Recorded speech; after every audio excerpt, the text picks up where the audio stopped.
What's up, y'all? Welcome to episode 1 of a project we are dubbing the Zen Den. This is a 6,000 square foot spec home packed with design, a massive amount of construction challenges, and awesome details that I know y'all will love.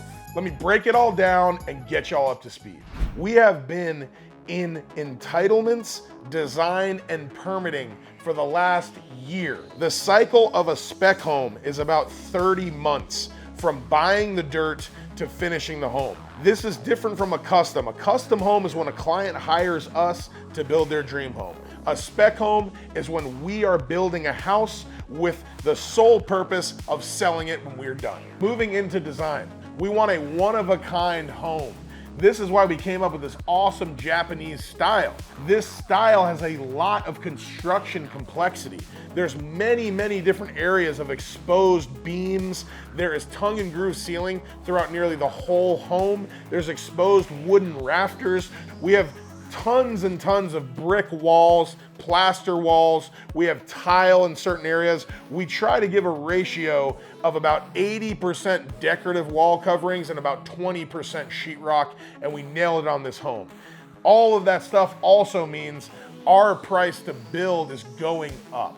So we want to keep track of not overbuilding, but also making something super luxury and something that will appeal to a high-end market. So you can tell that this balance is very delicate.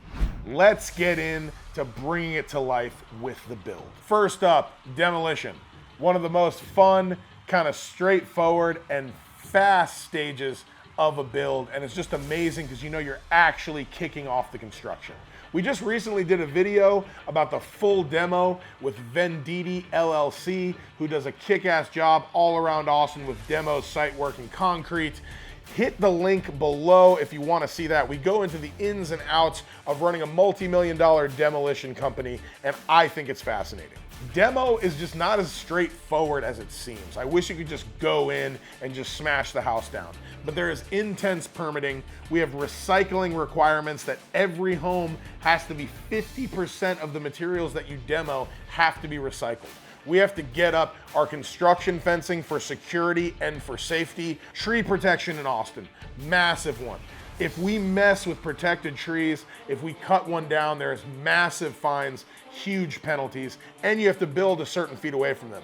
Now, a few other things that you have to do.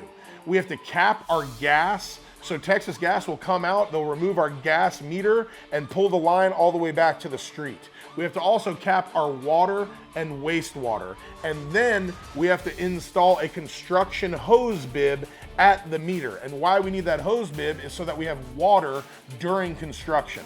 Another thing, we need to get a temporary power pole out to the site. So we're gonna pull the meter off the existing house, roll back the wires, and then we're gonna drop a temporary meter, which is gonna be our power during construction. Demo went by very smoothly, no complications at all. I always love just the destruction and watching this modern T-Rex just tear into the home. One thing that we did have to be careful of is we couldn't use the massive excavator. We had to use the medium-sized excavator because we couldn't damage the slab. We're utilizing that existing slab, but we tore the whole entire house down to the slab, so all the framing, the windows, the home, the roof, gone. In new construction, when we are just pouring a slab, this is infinitely easier than utilizing an existing slab. The slab on this home was in amazing shape. We had our structural engineer come check it out. It passed with flying colors. It's not very normal that we can keep a slab that it's gonna work with our new concept, but this one did, and there is some complications of utilizing an existing slab and adding onto it. The very first step that you wanna do is you wanna have the survey company come out and they pin the corners of our guest house, of our pool, of our main house, so that we know where everything's located. There's very strict rules on setbacks. You have to set your house 25 feet from the front, 5 feet from the sides, 10 feet from the back. There's more restrictions with power lines, telephone poles, trees, all of these different things that you want to make sure that you are building in exactly where your plans show. Then next up is we set our wood forms. So what we do is we overlay the new foundation over the old foundation on the existing lot. What this is called for is certain parts of the slab need to be added on to. Certain parts of the slab need to be cut away. You have to make sure that your foundation is damn near perfect. There was also different areas where we had some retaining walls. We have some different levels in our slab, and what we're going to do is we're going to use floor trusses to raise the level of that area. And then there's other areas where we have to cut those retaining walls and rework them. So we have to demo them out and then reconform them to the new boundaries of our slab. Let's talk elevations. The first thing that you need to find on your survey is there's what's called a benchmark. And that benchmark will be towards the front of the property or oftentimes out in the street. And they will give you an elevation reading of that point. So we have some nifty tools out here. Why don't you tell us what we got? So we got the laser, which is basically a self-leveling system to make sure that you're perfectly level. And this will beep when it's at a certain level that we calibrate to this laser. So this spins around. This is shooting a laser at all times. So what happens is this node right here communicates with this base right here. When this point is on the ground, we know that this level, like if I want to make sure that this level is elsewhere on our site, this laser is going to beep. So it's really good for just a quick kind of like checking. You know it's beeping, we know we're kind of close.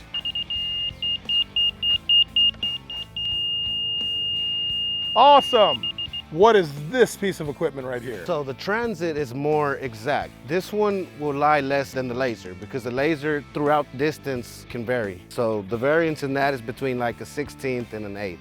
This one is exact. Exactly. So basically, all the transit is a viewfinder. It's a telescope and there's a crosshair on there. So what we do is we set that viewfinder up and it's gonna land on a measurement. You see 4 right here, 3, 2. So this is feet and inches. So now we can use the transit and move this around our site in conjunction with the laser and knowing the different elevation points on our plans to get exact elevations on where we need to be. I just want to give props to Robert, Ram Concrete. This guy works his ass off day in and day out. We got a ton of work to do over here, and this one is particularly tricky, but you're working your ass off. We're making it work, and I appreciate you, brother. Yes, sir. Thank you, man. Many more to come. Yes, sir. We are moving on to getting footers poured. And all a footer is down in the ground. Like if we're building a retaining wall, you can't just build a wall from the ground, right? You need a nice chunky part to weigh that wall down and give it stability. And that chunk at the bottom is called a footer. So there's 2 areas where we have footers. One is at our guest house.